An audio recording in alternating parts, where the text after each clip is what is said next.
Hello, reader and friend of all things Outlander. The story of Outlander can release us to the healing power of beauty. I'm Jenny from Jenny Wells Reads, and I need the healing power of beauty in my life. Thank you for being here because I believe discovering a good story helps us live a good story. And those of you who are coming to me and joining from the Outlander fan communities, you know about the power of this story and the way that it has affected you, whether you're show watchers, book readers, or both. And I am right there with you. We fall in love with these stories and their characters, and we laugh and we cry, we resonate.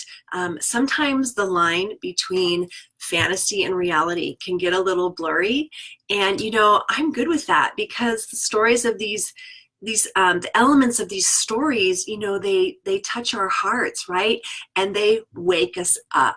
So when I say Outlander has changed my life, and I know that you guys say that too, I'm here because I desire to get specific for myself and for you. And so if you're joining me today, I would really love to hear your perspective. These stories are your stories.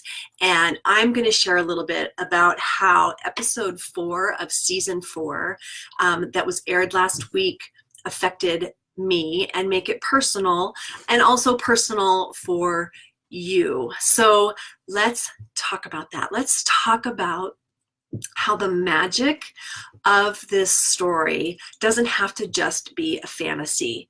Let's release your story. Okay, so what am I talking about?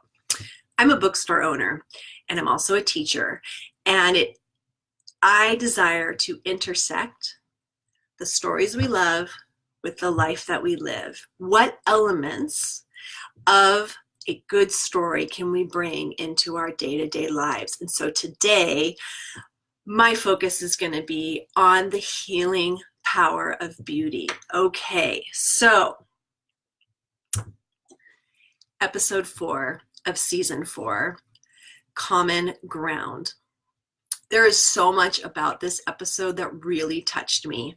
And I personally am very attached to the writer of this episode. She wrote First Wife in season 3. She wrote this one, Joy Blake, and unfortunately she is not going to stay as a writer on Outlander. So I really treasure this episode and the journey that Joy took me on. What did you think? What did you think of Common Ground?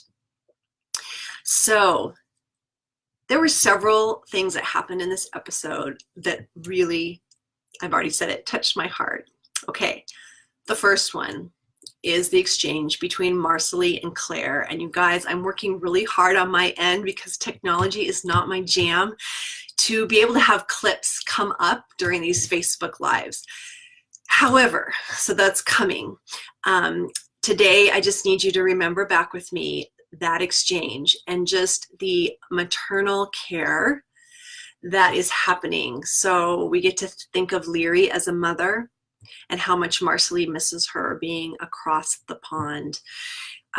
Claire gives maternal care to Marceline and then remembers her own daughter Bree that she's left behind and how much she thinks of Bree, cares for Bree. And I have a daughter that I don't speak to hardly at all. And I think of her every day. And, Marceline's love and missing of her mother while she's pregnant just really, really, I found touching, and also just a little, ouch, that hurts a bit. So there was that. Then there's Bree, and it's really along the similar lines that Bree hears this news from Roger about her mom, and I ache for news. I want to hear news. I don't care what it is. I want that morsel, and so I could feel it. I could feel Bree's, and I thought Sophie Skelton and Rick Rankin did a fantastic job on that telephone call, and the emotions that they portrayed was very good. Where I just felt, Bree's just total you're so hungry. You're so hungry for news from a loved one. And, she really thought that it was never coming, and she received something very powerful and special. So there was that. And then Roger, that last scene, that cliffhanger that we were left with. Roger has no one to talk to. He has no one he can talk to about this, except, God bless her. Why is her name flying out of my head? The beautiful curtain hanger friend that he has. But, if anybody's listening, feel free to type it in, because I'm blanking. But I just felt for him, when he hangs up that phone. It's like, oh my gosh, if Bree goes back through the stones, who am I going to talk to? This has been so profound. His love for Bree, his experiences with Bree, and who does he talk to? And I know that in the experience with my daughter, it's been hard to know who to talk to about that. And so, because, he's carrying something that nobody else can really understand. So those were things that really affected me this week. And, these are deep themes in my life. And if you've listened at all, you know that this is something that I've been dealing with this entire year. And so the thing about it, though, is that the beauty in this episode was so rich. And what I want to share with you today is that when you are hurting, when there's pain that feels like it will never go away, beauty heals. Now, let's just think about this for a second. While it wasn't a particular theme in the episode, the way that this show is being brought to us with all of our, complaints and struggles, sometimes, it is a very beautiful production. I was so taken by the title card and the representation of the Cherokee getting dressed. And it reminded me of the title card when Jamie's putting on his kilt. The Cherokee's costumes were so beautiful. And I went to Twitter and I just told Terry Dresbach, fantastic. It was a feast for the eyes. It was realistic, but so beautiful. And, everything wasn't totally realistic, right? I've gone camping. By about the third day, I'm like, dirt, messy stuff, whatever. And of course, Claire looks amazing all throughout. But that's okay. I particularly loved her yellow outfit when Jamie is first describing how the cabin's going to be laid out. I just thought, I want to dress like that. I want to dress like that, you guys. And I think about what I wear. I think about, the rings on my fingers. I put twinkle lights behind me. These are just little things, but they bring beauty to my life and they help in healing. So the other thing Bear's score, the beauty of, I left this episode and this music is still in my mind of the closing scene. So there was that.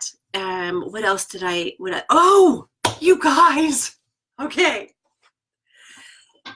There is a lot of fan community debate and frustration that I have to choose to not enter into. But you guys, the hair, the wigs, this has been so painful for me.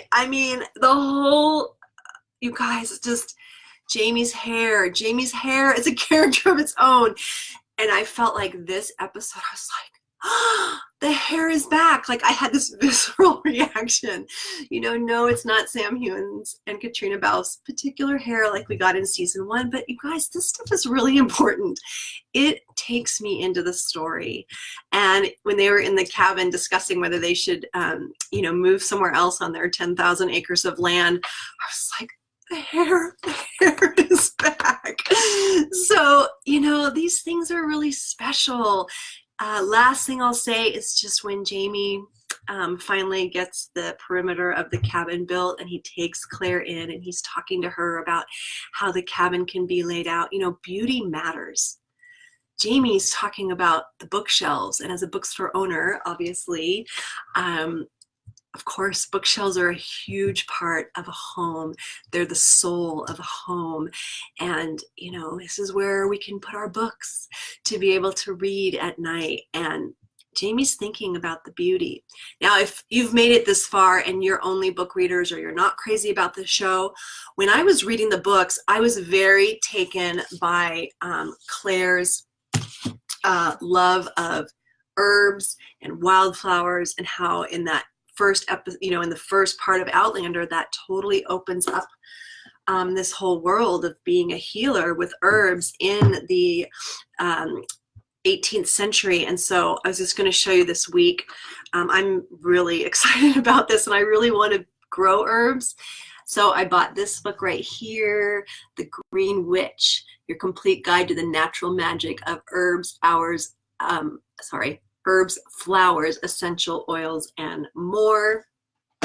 And then Garden Witches Herbal, and this one's a little bit more edgy, Herbalism and Spirituality. So, you know, that's something that I personally really want to dive into.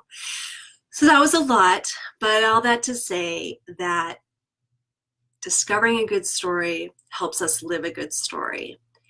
And I want to be released to experience the healing power of beauty. And I would love for you to have that too, no matter what pain you might have. And, you know, I once heard an interview with the woman who directed Lady Bird, where she said, if you ask any woman about a relationship with her mother, it's complicated. And we saw a lot of that, and it's complicated in my life, but the healing power of beauty has helped me through this process.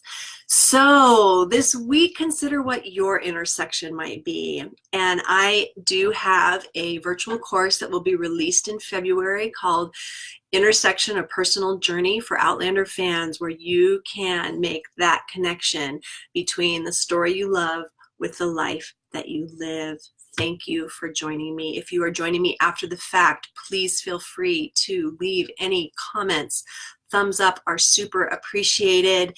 And remember, these stories are your stories. Last week, I talked about how Outlander can release us to be our own master. Feel free to check that out.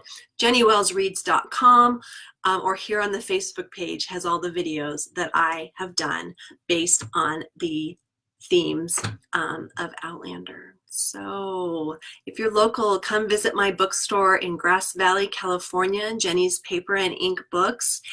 And yeah, please share this video. Leave a comment to join the conversation. Discovering good stories can help you live a good story. What's your story going to be? Thanks for tuning in.